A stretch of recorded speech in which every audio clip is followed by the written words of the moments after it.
Thank you for everyone who's joined us today for our PMO webinar, where we're going to be looking at how the PMO could be your untapped value creator.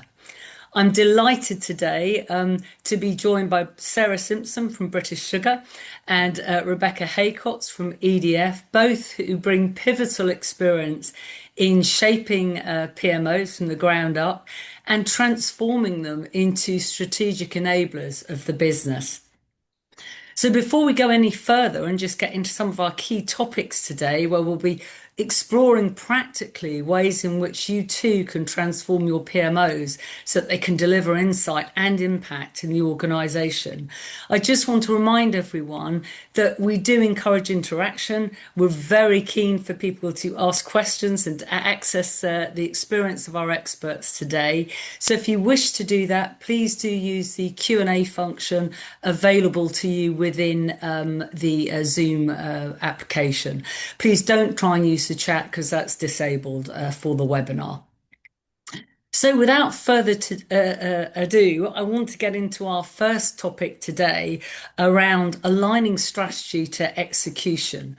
And so some interesting facts around this. A recent survey that reviewed 4,000 project professionals undertaken by the PMA together with PwC found that the top PMOs, and they're defined as the top 10%, experienced twice the revenue achievement and 3 times the customer satisfaction of other PMOs.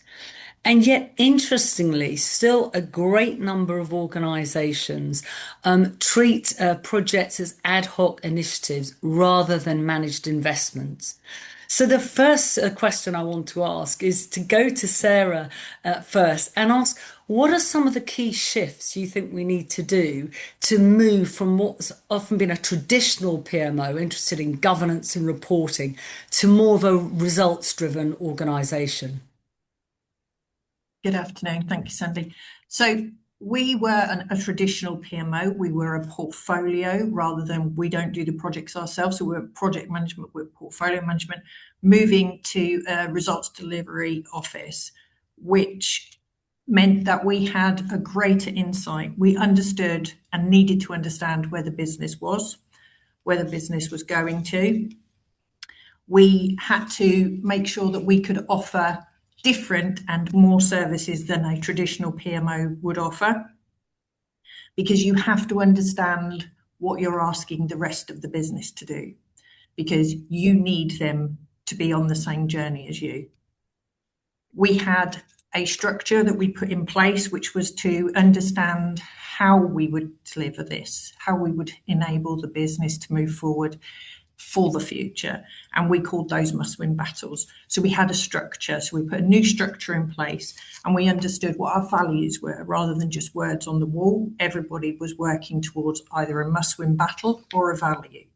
This enabled people to understand what their contribution was and made it easier for us to take that line in. Once everybody understands what their contribution is, and everybody does have one, everybody is contributing to something.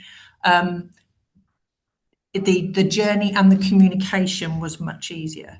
Just changing your name and just changing a logo doesn't make you into something different. No, absolutely. And I heard you say there, Sarah, that your scope of service was broader than some of those traditional areas that we kind of are used to PMOs historically having been accountable for reporting and creating data and for putting in governance frameworks. What are some of those services that you refer to that you think have made the difference between being a more traditional PMO and that more forward-looking results-driven PMO? So we have all the traditional stuff, that's all still there. And we make sure that we're constantly looking at that and communicating to make that the best it can be, to keep improving it. But the things that we added were the strategic things. We are in across the whole business. We are in groups of people understanding what they think their function needs to contribute strategically. And we are then clicking and looking at all those interdependencies. Where could somebody from one function help another function? How can we make it better by understanding that another function either tags onto something or starts something, so that we can then absolutely be the strategic understanding of the business? Fantastic. And that's really leading us to this real outcome focus versus activity focus. One question I did want to ask you, and then also Rebekah, and in fact, wanted to do that at the start, but was really just to help understand what was your journey into the PMO, and were there any specific experiences that you think were really important to getting there? Because I know that's often a real area of interest for our listeners. So my working life has been in various different roles, which, if you looked at it, they don't have any attachment to each other. The attachment is me and my natural curiosity of, how does that work? That looks interesting. Can I have a go at that? Why do we do that? So those roles didn't look like they had any interconnecting pieces until you look at, they all had some format of structure. So they were looking at, how do you do something better? How can you put something in place? And that's when I ended up in PMO, because you start looking at, oh, that, can you just tell me a bit more? Would you like to take on this task? Oh, yes, I'll take on that task. And then I don't give it back. You know, it's that sort of thing. I think just understanding yourself and what your strengths are gives you that understanding. So mine obviously are processes. Yeah. That's where my strength is. So if you can start molding your career choices to what your strength is, you will find that you will end up in something you didn't ever think you would end up. I didn't think I'd ever end up in a PMO or an RDO, just by looking at what my CV says historically. And one of the things I love about that is you've really emphasised there your desire to improve, to reflect on. And I think a failure mode with some PMOs in the past has been rigid adherence to one thing. And it's getting that balance between, yes, having a framework that can guide, having frameworks that support value, but also showing flexibility and being able to drive a business forward is a key element. I wonder if I can go to Rebekah and ask just that same question, because I think it's really interesting for people to hear that journey. What was your journey, Rebekah, into the PMO, and were there any specific experiences that you feel really shaped that? It's a really interesting question again, and pulling that thread that Sarah mentioned about, by being inquisitive and being open-minded to opportunity and asking what could I do, has very much led to my career today. And it's only when you stand here now and look back and you go, wow, how eclectic, but actually there is that golden thread that all takes or has brought me to where I am today. So just to give you a bit of a fast track story through that, I started out not really knowing what I wanted to be when I grew up, that same old adage in question. And I jumped into hairdressing and beauty therapy, which actually turned out to be quite beneficial when I then turned my career into engineering. And I started in agricultural engineering. So a bit of that beauty therapy definitely helped later when I was trying to do my nails after trying to get all the grease and the oil out of them.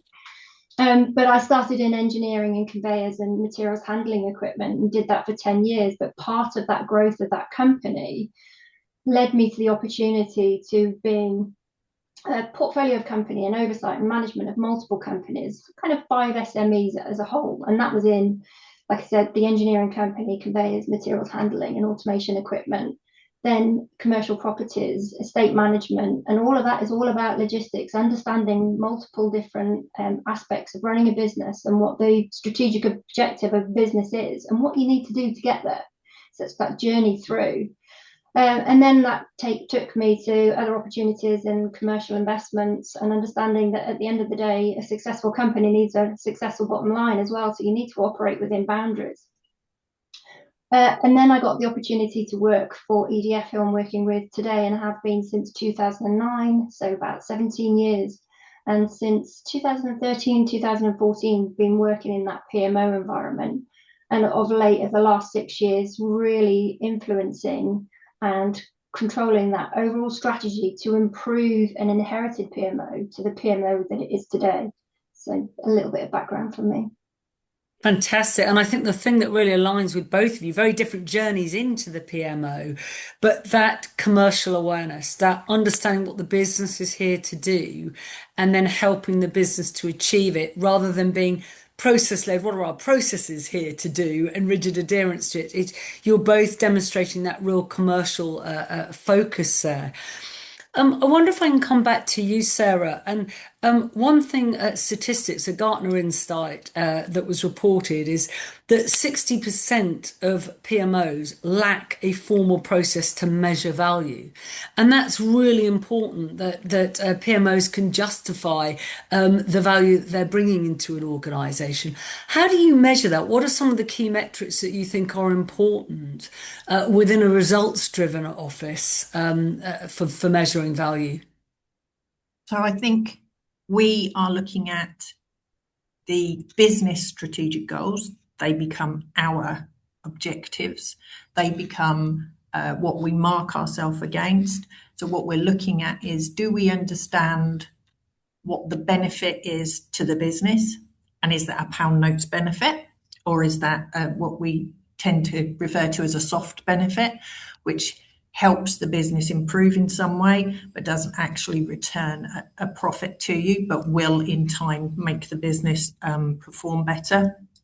We're making sure that the KPIs that fall out of our must-win battles are there, and we can prove that we aren't just creating meetings or pieces of data for that. We are implementing ways for those people to move forward in their initiatives for the must-win battles, so that we can help them to take down any barriers that there might be.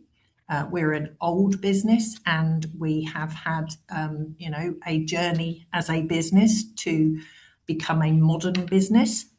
And people are people; they can't help it. Sometimes they're worried, about the change, and we've always done it this way, and you have to have that ability to explain to them why we need to change, how we're going to do that, and how they can be part of that, and just ensuring that the objectives are met, that the business is moving forward. And is that challenging at times when I'm sure historically there may have been some projects that are put forward that really only serve local needs? And one of the things that you have to do, I guess, is elevate only those that are going to bring the maximum strategic value. Has that taken a while to bed that culture down and create that kind of understanding of what benefits the whole rather than just those local needs? Yes, I mean, we are now in a place of good communication with all of our different stakeholders across the business, and we are constantly in that communication mode as an RDO, very much an outward thing rather than waiting for people to come to us, and making sure that people understand when we talk about the right project at the right time for the right cost, and how that project, your single project that you're involved in, rolls up and down the business to make a difference, and why we do that rather than something else. So that takes away that local want and makes them, it gives them an understanding, not makes them, gives them an understanding that this is what the business is looking at the moment, and this is why that project fits in, and this project is something that we wouldn't do and we'll reassess later down the line. Did it take some time, Sarah? Because I know you went through a whole rebranding exercise when you were moving from PMO to results-driven office. To kind of get that culture of respectful challenge and being seen as an organisation that was there to reveal uncomfortable truths early and push back on things that weren't of strategic importance. Were there things you had to do, and why did you think that kind of rebranding was necessary to kind of culturally get people on side with the new role? I think the rebranding was to be able to draw a line in the sand, really, and demonstrate to the whole of the business what we were actually there now to do. We weren't there to police them.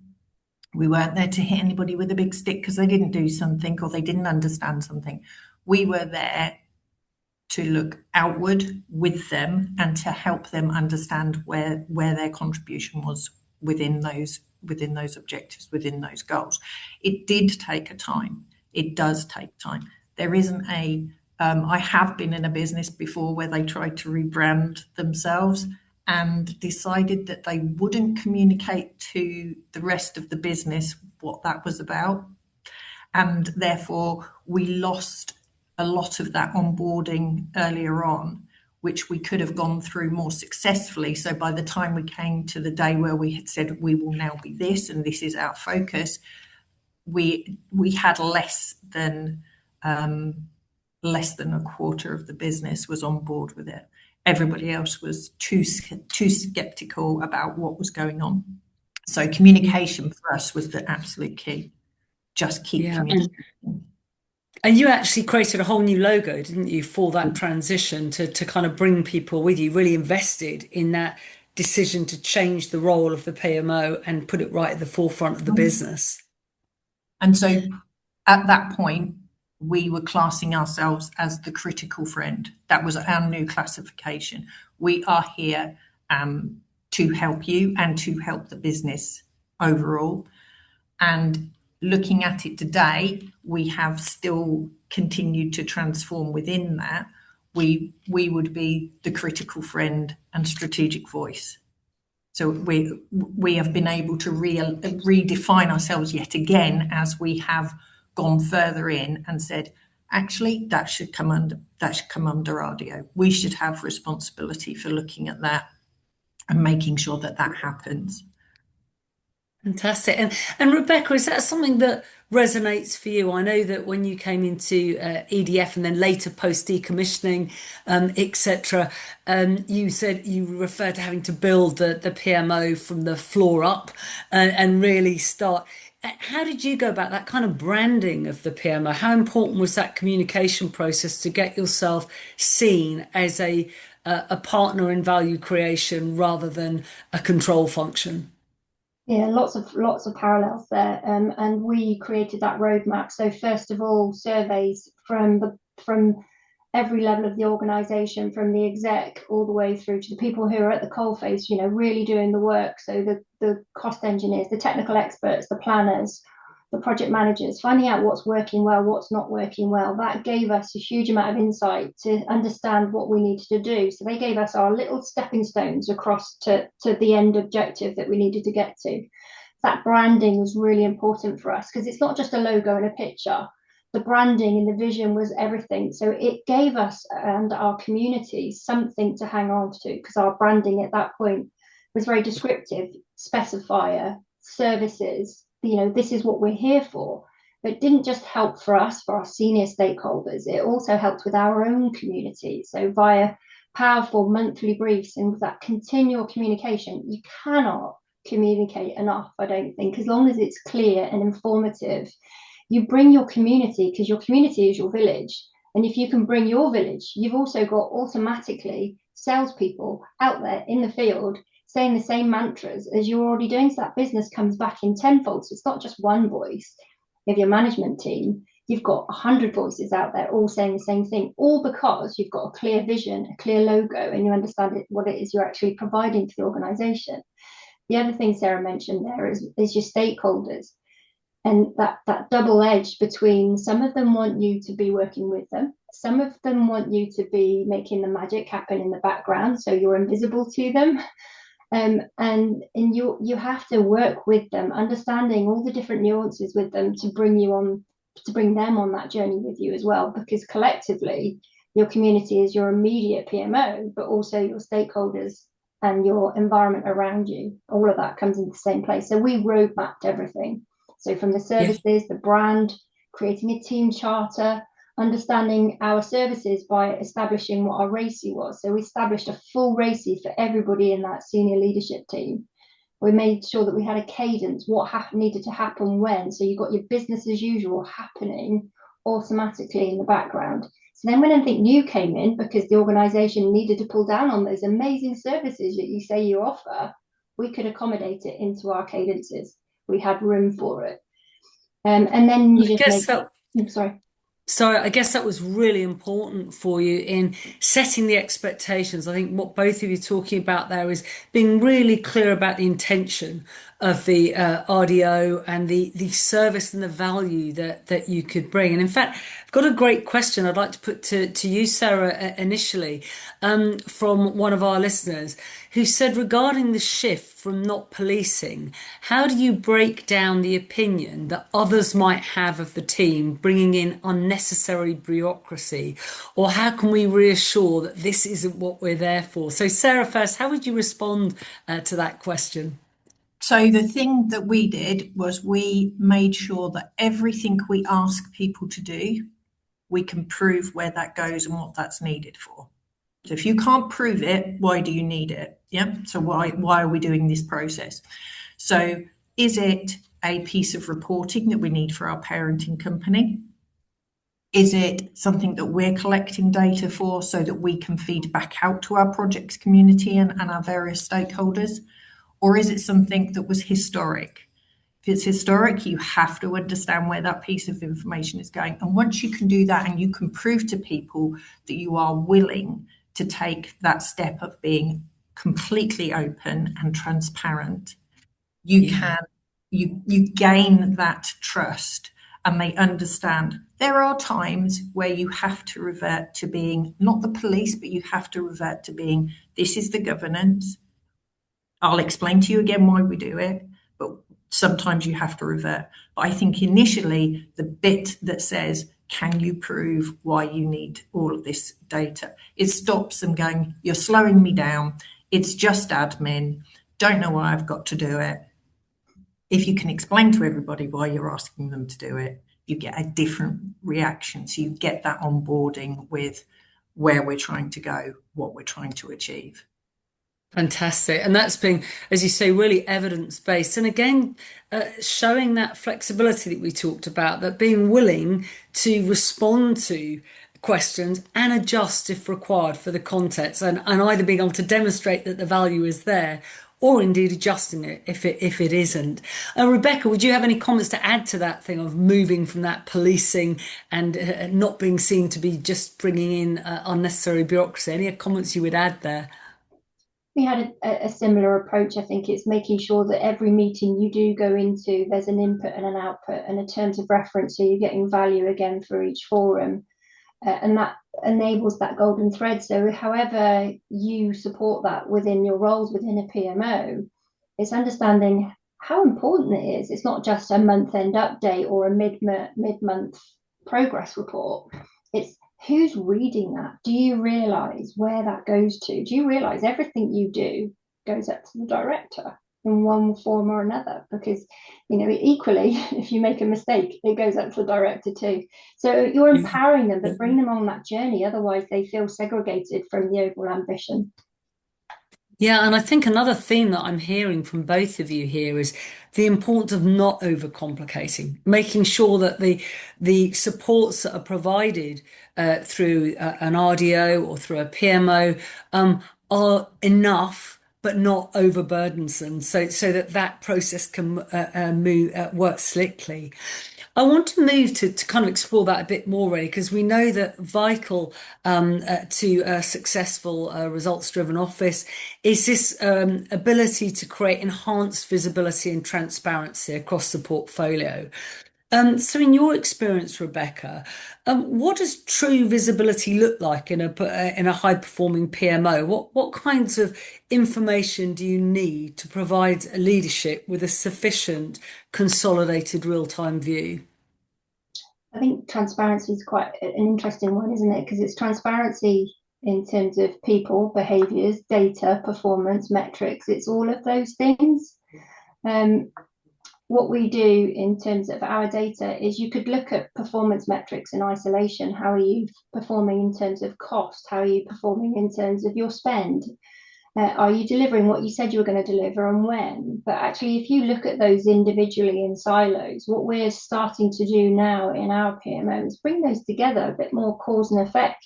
So what happens if your spend is slipping, but are your risks being managed? So you're bringing those together And that helps with the transparency, but it also helps with your insights. And it's the insights that helps the exec make those decisions because they're being informed from that aggregation, but also the bits which glue all those pieces of information together. And I think it's really interesting what you're saying there because that is one of those key shifts, isn't it, that's required that historically perhaps PMOs provided data about what's happening. And what you're talking about there is joining things up so that rather than just talking about what's happening, the insight comes from, so what do I do next? What do I do about it? And actually helping to shape those decisions, which I think is key, what I'm hearing from both of you. Can I just ask, Rebekah, from your experience, what's a kind of effective operational mode for a PMO? And what are some of the things, the basics that you feel need to be right to be able to act as this value creator? I think integrity, making sure that you've got consistency across your team, you're all singing from the same hymn sheet. I think that means that you're all moving in the same direction.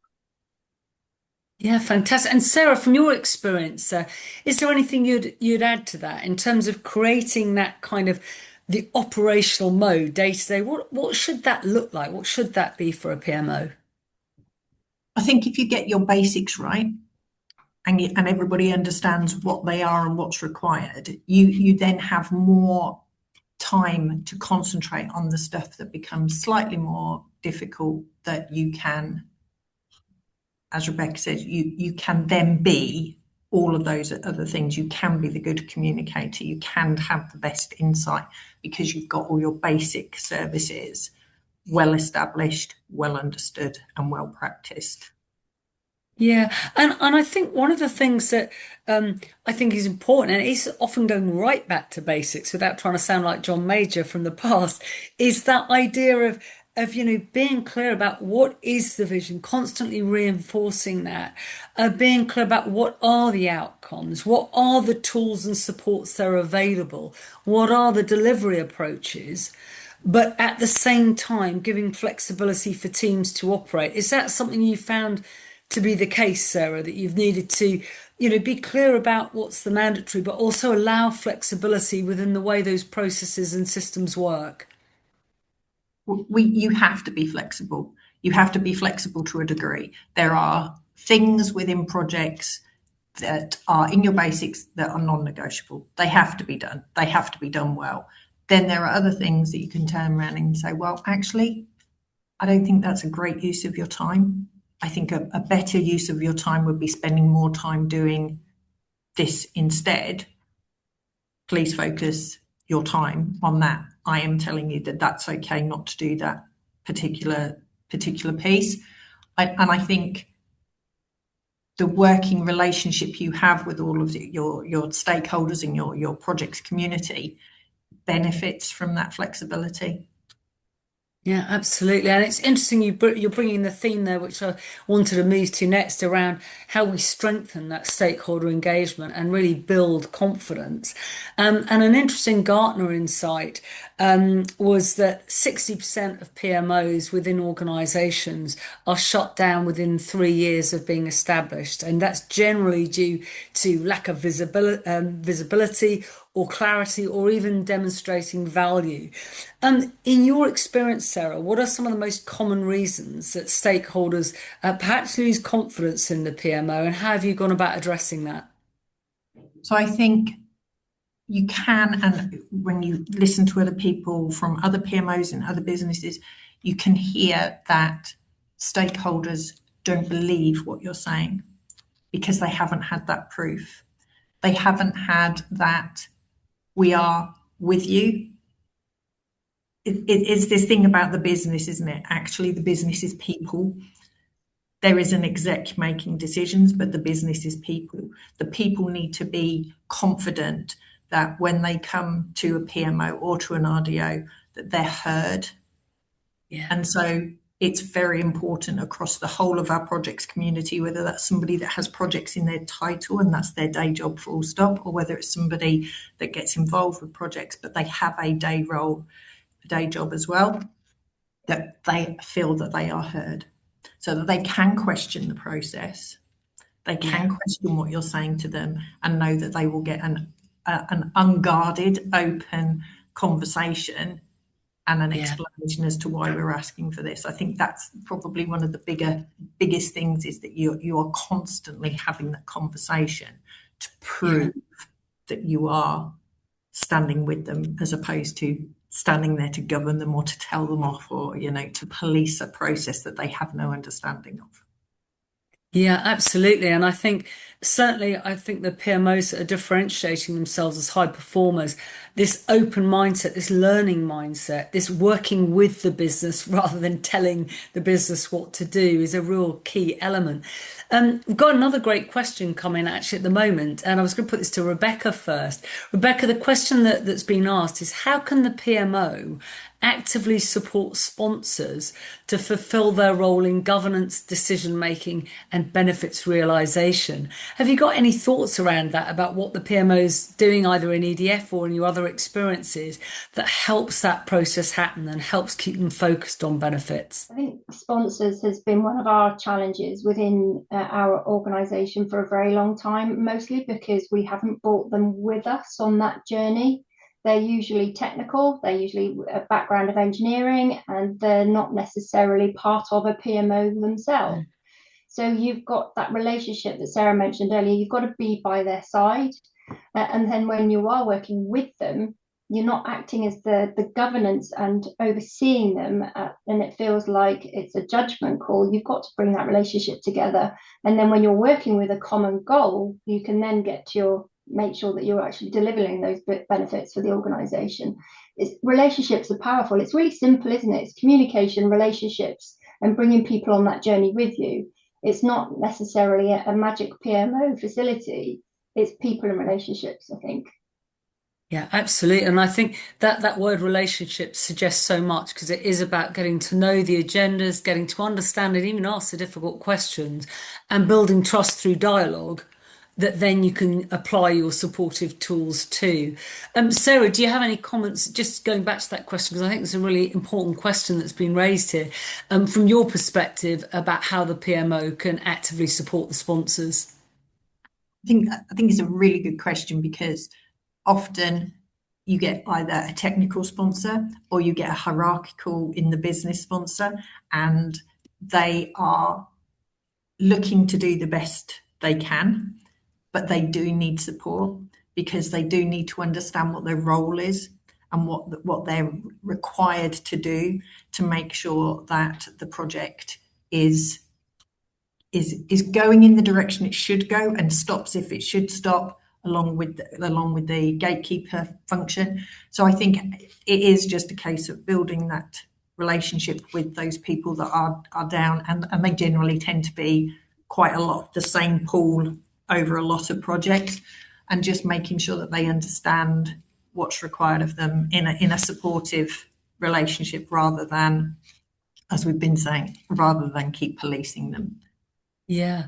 And actually, I mean, certainly in today's environment, I know you said at the beginning, Sarah, about being that critical friend. And I think that's actually really important, because we're finding within Provet, we are actually going out to loads more organisations, running sponsor workshops, helping organisations understand these business leaders who have so much to juggle.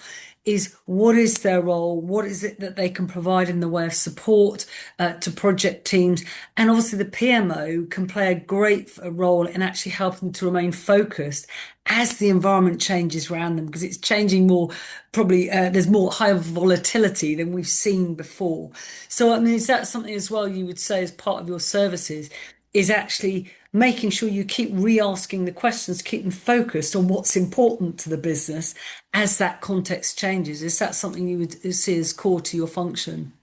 Absolutely. You have to be that set of people that can determine where that change is, and then express that change to the rest of the business.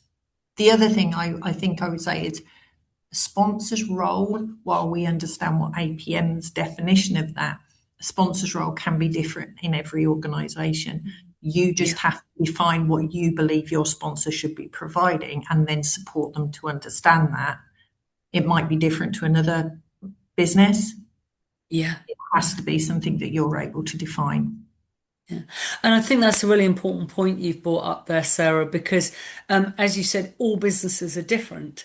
And actually understanding what's important and how that relationship's going to work and actually being open around that is important.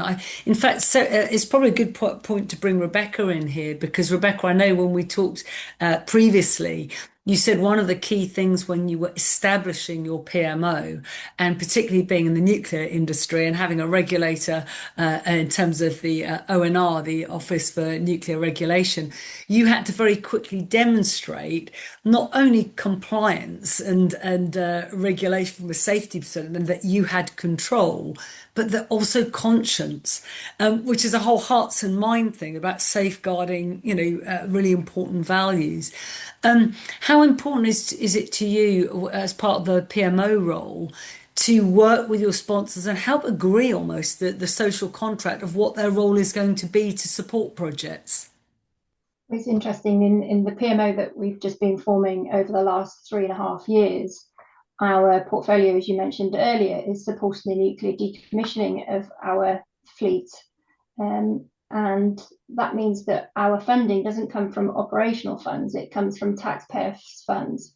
So that conscience to make sure that we're always doing the right thing. And don't get me wrong, I don't mean by any stretch of the imagination that our operating budget should be taken for granted.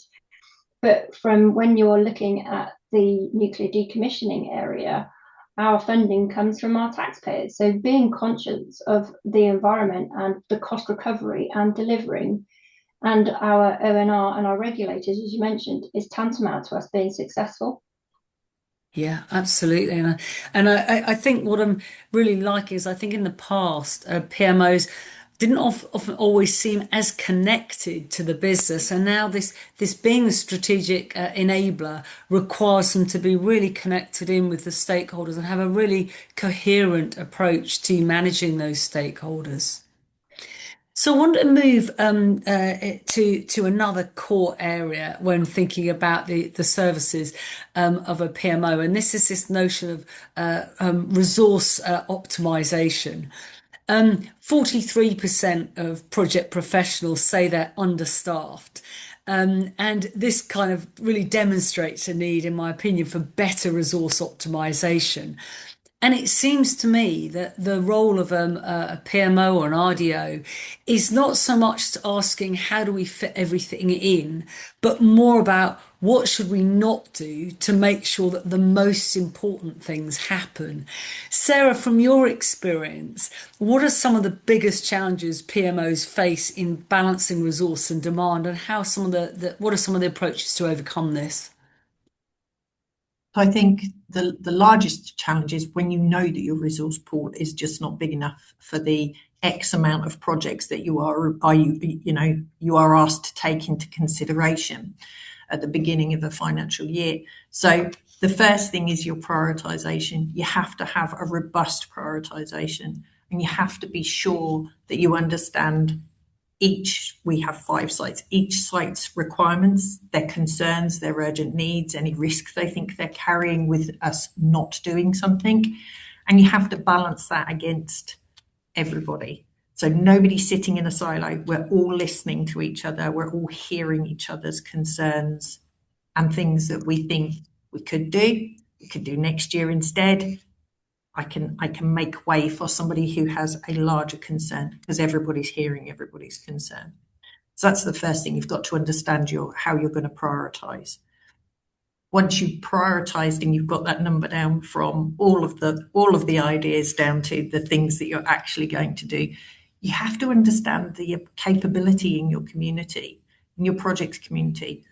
So you have to be able to assess them. So we've launched an assessment tool, which we used to do on an Excel spreadsheet. We're now doing in an app that they can use on their phones, that they can use on their laptops.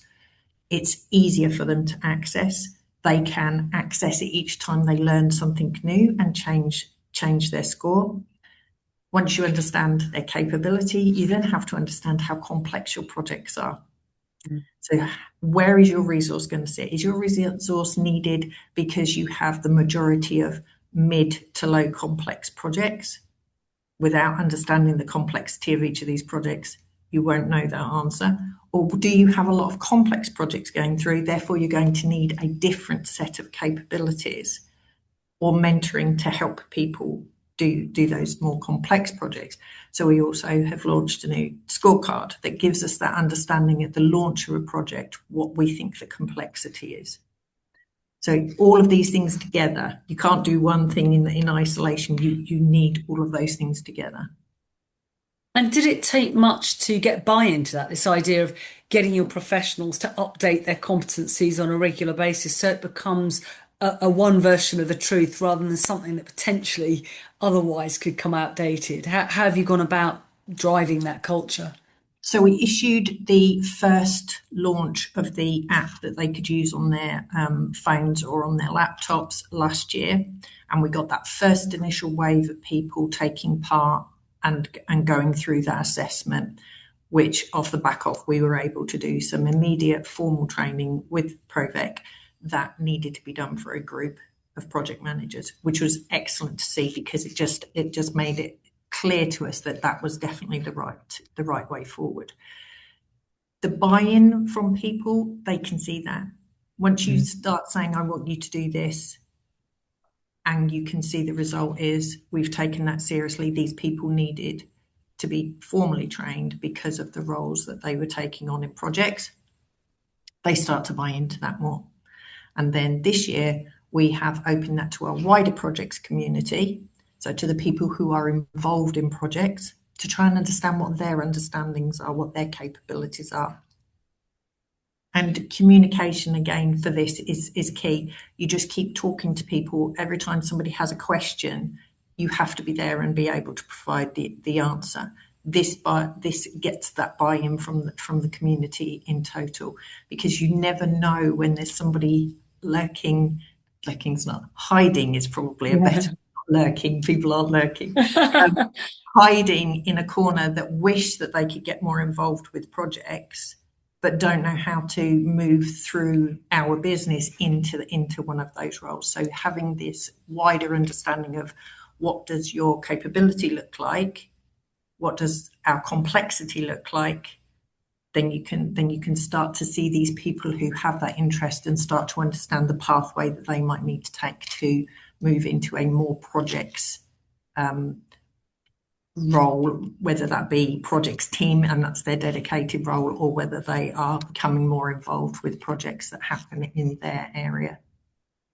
And I can see that kind of the double-edged benefit there, really, because on the one hand, you're driving capability and ownership for capability development through the app, but also you're solving a problem that those people may have, which is they're part of the supply that you might need to optimize to be able to do more things in the business to add value. So I can see that as being a really good tool to have. I think what's also important there is the notion there of constantly updating, because I think gone are the days where we could create static resource plans. One part of it is just the capabilities we have. The other is understanding the capacity at any point in time and being able to constantly adjust that. So that seems like a very positive way of managing that. Rebekah, in your experience from a resource perspective, would you add anything there about sort of how you're going about sort of trying to manage that often fraught problem of where resources are needed against the constraints of how many you have?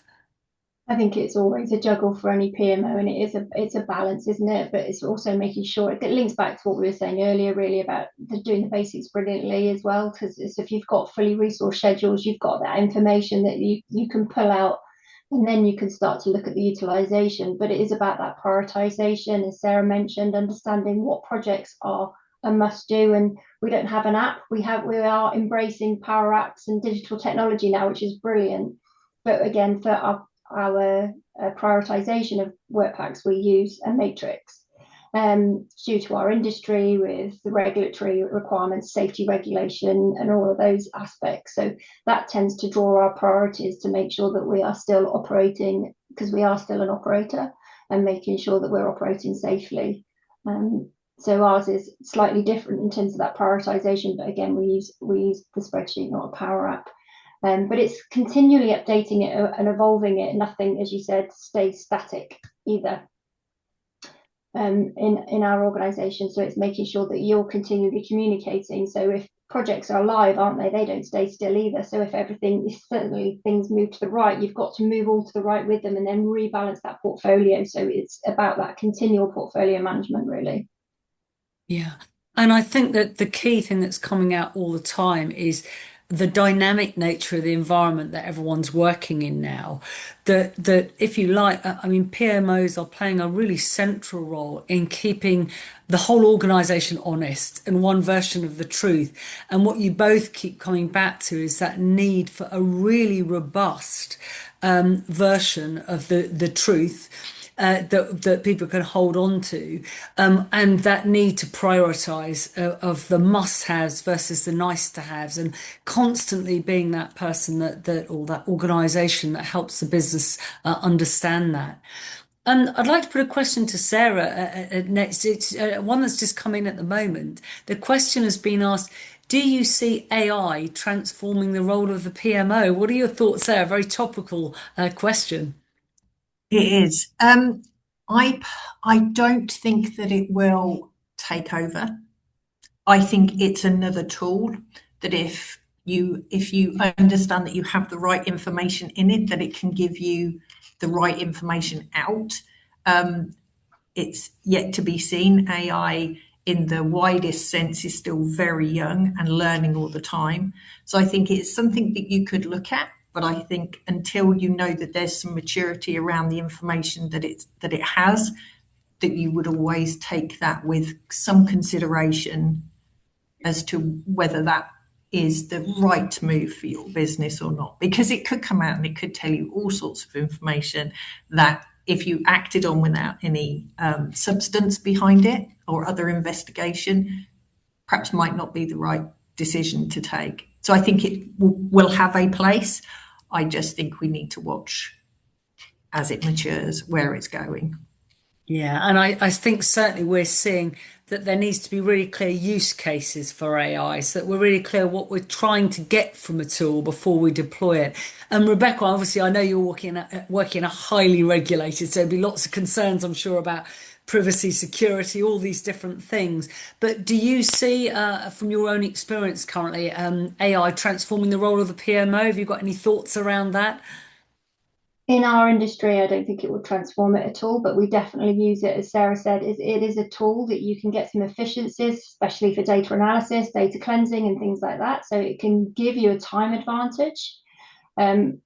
How we then use it, it's just that tool, because we are restricted with what we can use from it outside of our platform anyway. So I think other organisations, it would be really interesting to see how that develops over time. And I know it can be very much used in the planning environment externally. So it's quite exciting. It's just like Sarah said, it's just watching what happens and then understanding externally in the industry how we can then marry it across to our industry to get to optimize on that technology.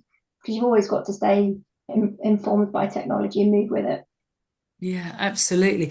I mean, certainly one of the ways we're seeing is potentially at helping improving decision making by allowing you, as you mentioned, speed, to be able to come to what are the things that are driving either factors that are important to success in the business, and using it as a tool to be able to quickly analyze data and then guide you towards areas that you can look at. So I wanted to just move to that kind of improved decision making kind of theme and say, from your experience, Rebekah, how are you as a PMO trying to make data more accessible and meaningful to leaders? Because senior leaders, often what we've got to do is avoid kind of what I'd call analysis paralysis. And it's like, how do we get the right level of data without sacrificing the speed of decision making so we can still keep moving? What are some of the ways you're trying to help get that right level of data to senior leaders? I think acting is a bit of a translator, because performance and project metrics are one thing, aren't they? But it's how you translate that then. You can use the standardized terminology, your SPI, CPI, and how you're overall performing. But if you're not from a projects background, people will quickly glaze over and turn off. So you have to translate that into that so what message. So what that means, and then you project it further on down the line and to the end of that program or the end of that project life cycle. And you're translating it to them to say, okay, well, you know, what this could actually mean to you. So using your language and your skills and your communication is the so what factor, really.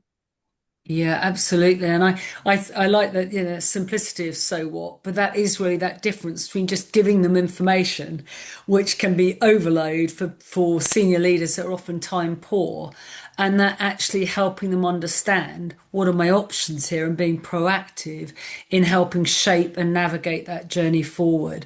So I certainly, that resonates for me and my experience there. As Sarah, would you add to that at all in terms of what you're doing to try and help make sure that the level of information is both real time and effective, but without being overload for senior leaders? So I think some of that, building on what Rebekah was saying, is understand the audience and how they receive information. So if that's a standardized slides pack that you're going to present every month that you meet, so that they have that information in the same format, and therefore they become used to seeing that. So therefore they can understand when there is something that looks very different to previously. That's their understanding. I can now see that difference very clearly. But yes, everything that Rebekah was saying, you just need to make sure that they only get given what is necessary for them to make that informed decision without all the free. And I think, again, what you're really driving home there as well is let's not forget the basics, like doing really effective stakeholder management so that we understand those agendas, we revalidate as we go through so that as things change, we're relevant. And then the information's tailored to fit, which is really, at the heart of, I think, being an effective results driven office is constantly being on the pulse of what matters. And I think that's what you're both very much articulating there. One last area I wanted to kind of touch on today is actually thinking about how the PMO can really support delivering higher project management capability and maturity, and whether there are specific areas you would point to based on your experiences that are really important for increasing the caliber of project management capability within your organizations. Are there any particular behaviours or skills, let's go to you first, Sarah, that you think are important and where the PMO can play a real role in helping to develop them? So I think PMO can be many things. It can be that police, which we don't want to be anymore. It can be we are purely governance, don't need to be just that anymore. But what it needs to be is that understander of your project's community, your widest part of your community, and what do they need to be able to perform. You don't do the projects as the RDO. You are there trying to make sure that the projects, having prioritised the correct projects, and to keep reevaluating those as we go through to make sure that we're still doing the right thing for the business at the right time. What can you do for your project's community? So formal training, understanding what they need, and then informal training. So we run masterclasses and we take bite-sized subjects and we start to, as we talk to people more about how the business works, they need to understand that. So they need that work. They need that masterclass that says, this is why we're talking about this. Here's the understanding and this is how it works. So the next time you hear that phrase, you'll have that understanding. So everybody buys into how does the business work? What's the business looking at? What is their focus at this point in time? They understand then where they sit in that and the role that they play in contributing to what the business is trying to achieve. Yeah, absolutely. And as you say, that's not about just giving them one methodology or doing some ad hoc training. It's about creating an ecosystem really that combines skills and standards, culture and support and making that make sense at a role-based level as well there. Rebekah, in terms of from your experience, are there any kind of skills or capabilities that you see the PMOs being really central to driving to really increase the caliber of project management skills across the organisation? Interesting. I think for me, the bit from what you've just mentioned and also what Sarah mentioned, I think you've got to have a hub of information. So we use our SharePoint site. So you can have all of the skills, you can have we call them 101 sessions and bite-sized sessions and newsletters and processes and procedures coming out of your sleeves really at the end of the day. But as long as you've got that single source where everybody needs to go to, and you've got a clear SharePoint site, intranet site, and it's easy to follow the breadcrumbs, because when you look at it from a project manager's perspective, they could be new in your industry, they could be moving around industries on different projects or programs. You've got to have a landing page for them to go to. So they may not know everything from day one, but you've got to help them find those breadcrumbs to help them be successful in the objectives, whether it's signposting to where the apps are, signposting to where the processes and procedures are, but just making it easy for them to come in from day one. So making sure the tools are there and it's a real clear picture for them to follow. Yeah, I think that's really great. And that's really about as well, almost brings us back that full circle to the learning mindset, to being able to create flexibility where they can get information, whether that's in training terms, support terms, artifact terms, to develop them, which I think is a critical role in terms of driving best practice that PMOs will continue to fulfill and really support. So I guess we've covered an awful lot of information during the last hour. I wanted to just ask you both one last question before we wrap the session up today. And thank you for all the support so far. But if you had some final words of wisdom, where you were going to say one thing to a PMO lead that you would say, if I did nothing else, I'd really focus on this. What would be the one final words of wisdom you might give? And if I put that to Sarah first. I think would be get your governance, get your basics right, understand what your basics are and get them really good. And don't be concerned about that shiny tool at the moment. Get your basics right and then worry about a tool that's going to help you to do those things, but get them so that the business understands that they are gold standard. Yeah, and I think that's great advice. And I think that importance about not just trying to seek out the perfect tool. We still need human judgment in here. And it's about doing what's right for the business at a moment in time. That might be, an iterative approach to different elements of capability that we need to develop as well. Rebekah, let me put the same question to you. Your one final thought that you would leave with PMOs from your experience. I think for me, it would be to have a plan. So in order to achieve your company and your corporate objectives and your vision, have a plan with bite-sized chunks to get you to that plan and communicate that plan. And then when you think you've communicated it, communicate it again. And lots of different forums and different methodologies, whether it's newsletters or Teams calls or monthly team chats, whatever it is, communicate, and communicate. Yeah, absolutely. And I think, that needing to reinforce, it's a really difficult world out there and we're all struggling with change all the time. So I think that not assuming that when we've said it once, it's heard, but reinforcing it in different ways so that it can become part of the culture and the way that we do things. Well, thank you both very much. We've had some great questions. I want to thank the audience as well, everyone listening, and for the questions today, really engaging with some of the topics. I'd like to thank both of you for giving some great personal insights into what makes a PMO work and function effectively and how to take it to this next level as the untapped value creator. And finally, just to everyone listening today, if anyone does want to listen or ask other people, redirect other people to the conversation that we've been having today, we will in the next week put the webinar on the www.provoc.co.uk website, where you'll be able to all look at it and refer to it later for reference. So thank you very much, everybody. And now it's time to end the webinar. Thank you very much. Bye bye now.